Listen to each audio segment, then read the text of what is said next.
महापालिकेच्या सार्वजनिक वास्तू, उद्याने, रस्ते, चौक यांना आता नगरसेवक हवं ते नाव देऊ शकतात. कारण की 26 वर्षापूर्वीचा जो ठराव आहे तो सर्व पक्षांनी मिळून रद्द केलेला आहे. यामुळे नगरसेवक त्यांना हवं त्या व्यक्तीचं नाव देऊ शकतात. मात्र दुसरीकडे या निर्णयाला जो आहे तो विरोध केला जातोय.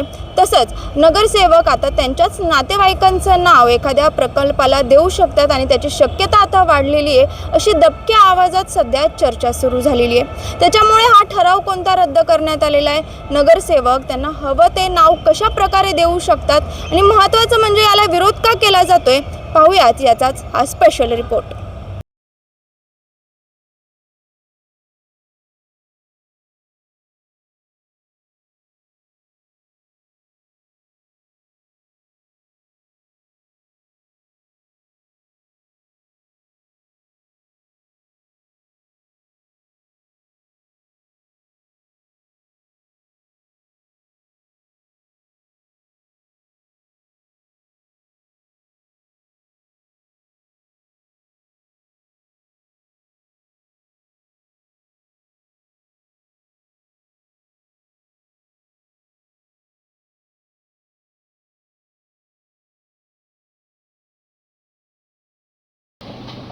आपण जर का पाहिलं तर दरवेळेला जेव्हा नवीन महापालिका अस्तित्वात येते, पूर्वी 3चा प्रभाग होता, 1चा झाला, मग 2चा झाला, मग 4चा झाला, तर कायम याचं धोरण मुख्य सभेपुढे ठेवण्यात येतं आणि याच्यापूर्वी 2 सभासदांच्या सह्यांनी हे नाव समितीत प्रकरण यायचं. आता यावेळेला निश्चितपणे 4चा प्रभाग आहे तर 4 सदस्यांच्या सहीने हा प्रस्ताव आणायचं धोरण हे आयुक्तांनी मुख्य सभेपुढे ठेवलं आहे. पक्षनेत्यात चर्चा झाली.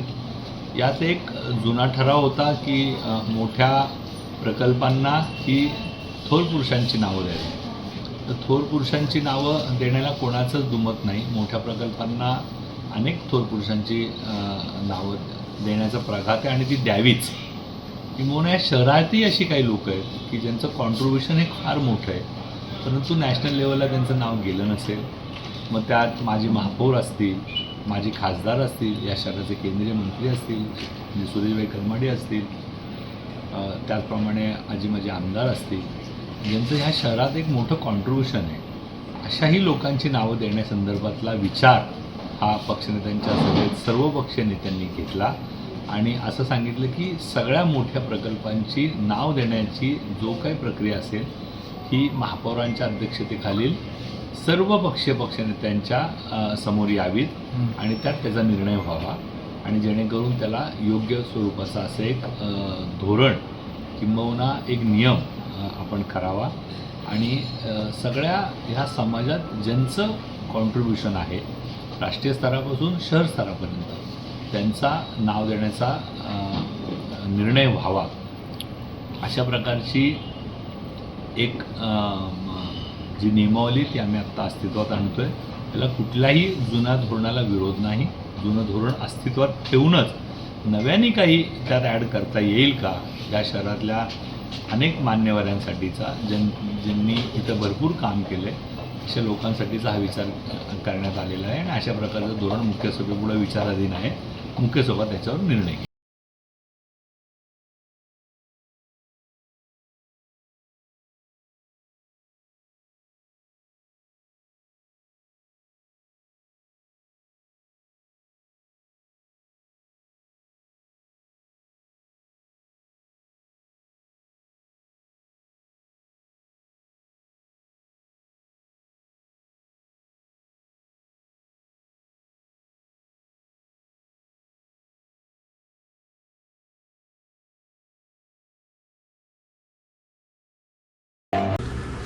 पुणे महापालिकेमध्ये काल एक ठराव जुना रद्द करण्यात आला.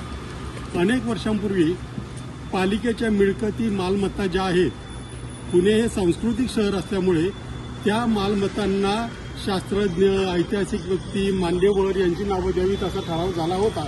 परंतु अलीकडे नगरसेवकांना ह्या ज्या पालिकेच्या वस्तू आहेत, पालिकेच्या खर्चाने तयार झालेल्या आहेत, त्या वस्तूंवर आपल्या नातेवाईकांची नावं देण्याची प्रथा रूढ झाली होती. त्याच्याबद्दल नागरिकांच्या मनामध्ये प्रचंड असंतोष होता. तो असंतोष असताना सुद्धा या नगरसेवकांनी तो जुना ठराव जो आहे तो रद्द केला. विखंडित केला, म्हणजे आता त्यांना पुन्हा आपल्या नातेवाईकांची नावं अशा संस्थांना देणं देता येतील. मुळात मुद्दा आहे की आजपर्यंत अनेक नगरसेवकांनी अनेक मिळकती बळकावलेल्या आहेत, त्यांना आता नावंही त्यांच्या नातेवाईकांची दिली जाणार. कदाचित आपण नगरसेवक झालो म्हणजे पालिकेच्या मिळकती आपण बळकावल्याच पाहिजेत, त्यांच्यावर आपलं नाव लागलंच पाहिजे असं त्यांना वाटत असावं, म्हणून त्यांनी हा ठराव रद्द केला आहे. हा संपूर्ण पुण्यातील जनतेचा पुण्याने त्यांच्यावर टाकलेल्या विश्वासाला तडा घालवण्याचा प्रयत्न आहे. त्याच्यामुळं आता आयुक्तांनी जे काही नवीन नावं येतील त्यावेळी वेगळा विचार करून अशा प्रकारच्या प्रथा मोडून काढल्या पाहिजे. नाही बघा, नामकरण जो ठराव आहे तो रद्द करण्याचा इश्यू नाही आहे. इथे काही वर्षपूर्वी जो काही मालमत्ता आहे कॉर्पोरेशनचा त्याचं नाव म्हणजे कसं ठेवायचं आहे, त्याचं काय असणार पद्धत, त्याच्यावर एक छोटासा कार्यपद्धती त्यांनी डिसाईड केला होता. मला वाटतं की फार पूर्वीचं आहे. पण आता मागचा जो काही सभागृही नेत्यांची जो बैठक होती, गटनेत्यांची बैठक, याच्यामध्ये त्यांनी निर्णय घेतला की पुढच्या जीबीमध्ये याच्यावर विचार करून नवीन निर्णय घ्यावा. तर हे पूर्वीचा ठराव रद्द झाला असं नाही आहे.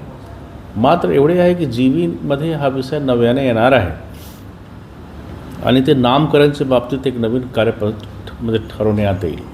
शेवटी आपल्याला हा माहीत पाहिजे की जो काही स्थानिक जे काही मालमत्ता असते, प्रॉपर्टीज, गार्डन असेल किंवा रोड्स असेल किंवा कुठलाही असा मतलब इथे मालमत्ता जे तयार करतो, याचं नाव कसे ठेवायचे आहे ते अधिकार जीबीकडे आहे. त्याच्यामध्ये शेवटी प्रशासक म्हणून म्हणजे माझा काही रोल नाही आहे इथे.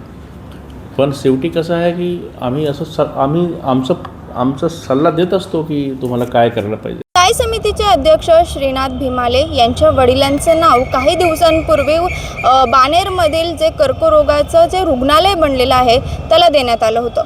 मात्र याला नागरिकांनी विरोध दर्शवताच त्या रुग्णालयाच्या उद्घाटनापूर्वीच तो नावाचा जो बोर्ड आहे तो काढण्यात आलेला होता.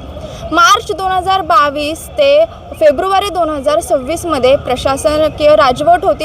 या काळात खरं पाहायला गेलं तर अनेक नागरिक प्रकल्प जे आहेत त्याचं उद्घाटन झालं होतं. मात्र या कुठल्याही प्रकल्पाला कोणत्याच व्यक्तीचं नाव जे आहे ते देण्यात आलेलं नव्हतं. मात्र सध्या महापालिकेच्या निवडणुका झालेल्या आहेत, नाव समिती आलेली आहे, त्याच्यामुळे नगरसेवक जे प्रकल्प असतील त्यांना स्वतःच्याच नातेवाईकांची नावं देण्याचे प्रस्ताव जे आहेत ते सध्या समोर येऊ लागलेले आहेत. एकीकडे याला सत्ताधाऱ्यांकडून असतील किंवा बाकी लोकांकडून जो आहे तो पाठिंबा येतो, तर दुसरीकडे माजी महापौर असतील किंवा सामाजिक कार्यकर्ते असतील त्यांच्याकडून कडाडून विरोध केला जातोय. त्याच्यामुळे सध्या जो ठराव रद्द करण्याचा निर्णय जो घेण्यात आलेला आहे तो पुढच्या जनरल बॉडी जी असेल त्यामध्ये नेमका या संदर्भात काय निर्णय होतो हे पाहणं आता अत्यंत महत्त्वाचं आहे. शिवानी लकडे, टाइम्स ऑफ महाराष्ट्र, पुणे.